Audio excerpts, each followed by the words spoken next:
What's going on? I'm Cam Unlimited. Welcome to the channel.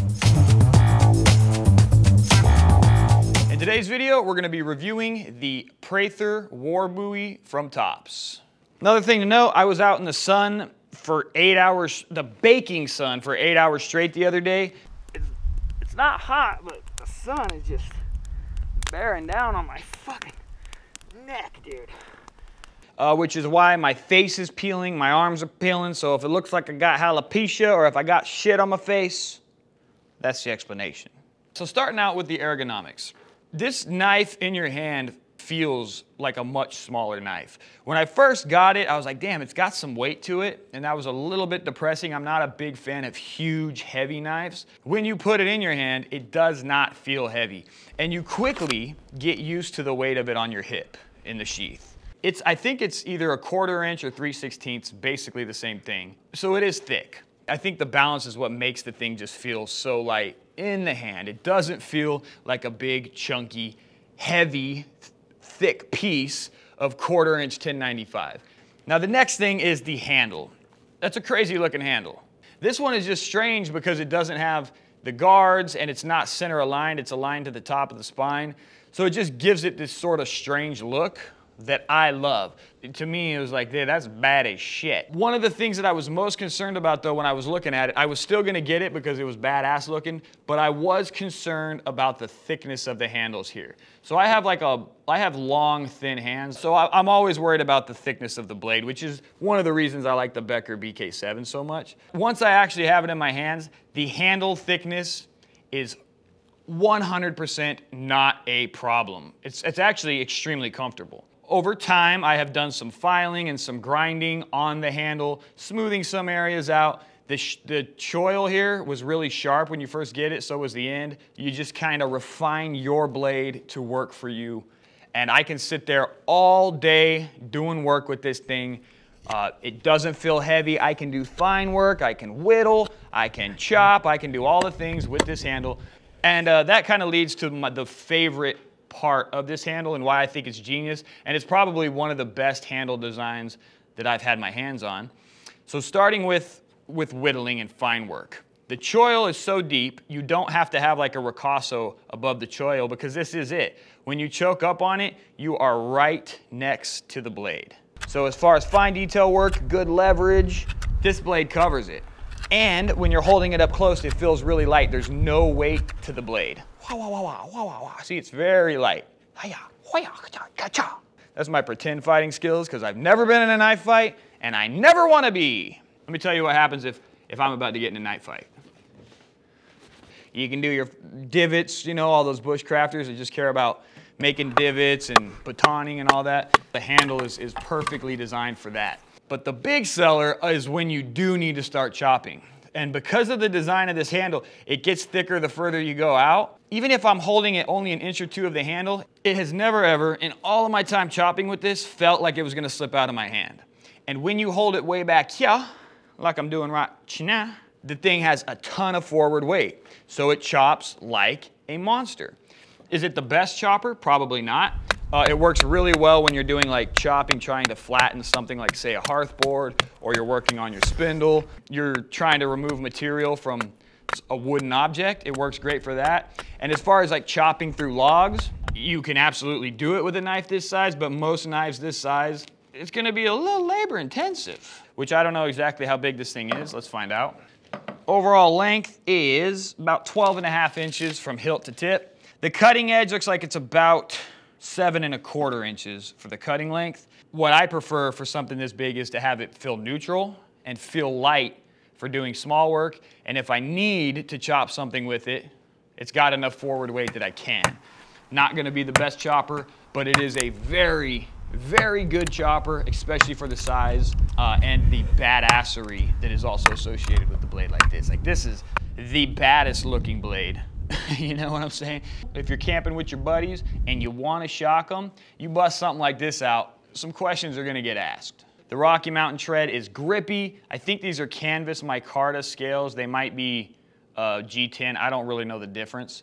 But they're sticky as hell, comfortable sandpaper, and the wetter it gets, the stickier it gets. So you're not going to have any problems with the handle slipping or any of that kind of stuff. The Prather war buoy comes with this like nylon molly type of sheath. When I first got it, I used it for some time, but in hindsight, I actually miss that sheath. I know that a lot of people don't like those types of sheaths, but they're very practical when you're actually out in the woods. The only reason I didn't like it is because it didn't have any retention, and I ended up slicing the little button that was on the thing that actually locked the handle in place. The point is, the original sheath that came with it, I used it for a while, it got screwed up, and eventually I just made my own Kydex sheath. This is the sheath I have now. It's kind of ghetto rig, you know. I mean, I'm not a Kydex professional, but it has good retention, and that's all that matters. Moving on from the handle ergonomics to the blade and the blade design. The blade design's bad as shit. Period. Obviously, the clip point is very Bowie, but if you hold it at a certain angle, it almost looks like a Viking Sioux. I'm not an idiot. I'm not going to sit here and pry with any knife, but if I'm in some punky wood or something like that, I'm trying to break something loose, I would have no concerns with the tip breaking off of this thing. The tip is thick all the way to about right here. It's the same 1/4 inch thickness. You can see the line that runs right here. That is where it is still a 1/4 inch thick, all the way to about right there. Because you can choke up so close without any weird angles or having to reach over anything, it does an incredible job right out of the box. You can remove a lot of material with this blade. The back of it did come with a very hard, sharp spine. You know, because I do so much just like whittling and things like that, I actually filed that down and rounded it off. In doing that, when I finally did grab a fire still, it doesn't strike sparks on the back, but I never tested it if the spine was sharp enough. It's 1095, so it shouldn't have any problems striking a fire still directly out of the box. Let's see if it'll spark. Nope. Nope. I could use the blade to do it. I don't want to. I'm not going to do it. This one is in my bag. The other one that I have that's in my emergency kit, I have a lanyard with an actual scraper attached to it, and that's what I would use for fire steel. I'm also just not that interested in fire steel. Blade material is 1095 high carbon steel, which is, you know, it's a good steel as far as I know. I'm not a steel whore. I don't care if it's what they call a super steel or any of that kind of stuff. I feel like this thing would probably roll, not chip, which is cool because I just carry this little diamond thing around with me everywhere I go, and it's just super easy to reprofile the blade really quickly. I'm also not a sharpness whore. I'll just reprofile the blade very fast, remove any burrs, and that's pretty much what I do right there. Maybe a couple swipes, like almost like it's an axe, and we're back up and running. And this is why I like this 1095 stuff. This thing's easy to sharpen in the field, especially if you have a diamond blade, but even if you needed to use a rock or something, which I've never needed to do, I'm sure you could get a working edge on this thing. Quick as shit. I don't care if I'm gonna chop 6 logs and then I still want it to be able to cut through rope. First off, I don't expect that, and if a knife were able to do that, I can't imagine having to resharpen a steel that was that hard. This is a utility knife. This is not a whittling knife. If it's a whittling knife, I would probably want it harder and have it hold an edge longer. But a utility knife, I would rather just be able to reprofile it quickly and get back to work. And this is the blade I'm gonna do it with. So that's my whole point of view with the blade. All right, let's talk about doing field work here. This thing batons like, I mean, a good thick 3-inch log, whack, whack, whack, you're through it. And I think it's because of the high saber grind, but it still has such a thick spine. It seems to start well, but it doesn't bind up, so it just pushes right through the wood. I can bust through wood and split it with the baton all day long.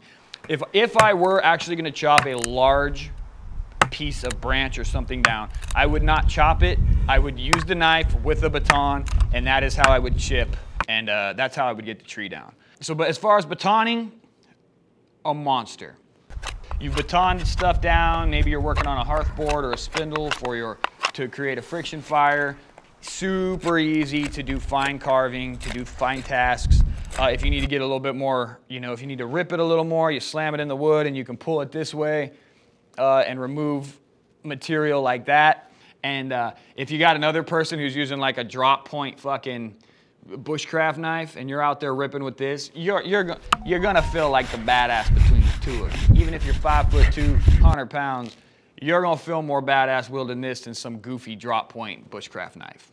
And I love bushcraft knives. Of all of the knife grinds, I love the Scandi grind the most. But yeah, you'll be able to do all the fine work, all the feather sticking, whittling, carving, you know, notching, whatever. You'll be able to do it absolutely perfectly with this blade, and you're gonna enjoy every minute of it. And again, you're gonna feel like Rambo or Crocodile Dundee. Sharp point. Also, it comes stock with that weird like truck bed liner shit on it, which the first time you run it through something, the blade looks ugly as shit. All that stuff starts scratching off. So I actually paint stripped it off of here, let it soak in vinegar overnight. It comes out really black at first, but then after use, the black washes off, and then it just kind of gets this, I guess it's called a patina. And now it really doesn't rust unless I put it away wet, or if I put it in the sheath sopping wet, it will rust, but it doesn't have any rust issues. So if you're trying to step out of this size, you know, and you're looking to upgrade to a bigger knife, I think the Prather War Bowie is the best. It's the coolest option for sure. It does all the same things that a knife like the SE6 will do, the Becker BK7. It's basically the same functioning knife, but it just looks a lot better doing it. That was my review of the Prather War Bowie. Thanks for tuning in to Cam Unlimited. We'll see you on the next ones.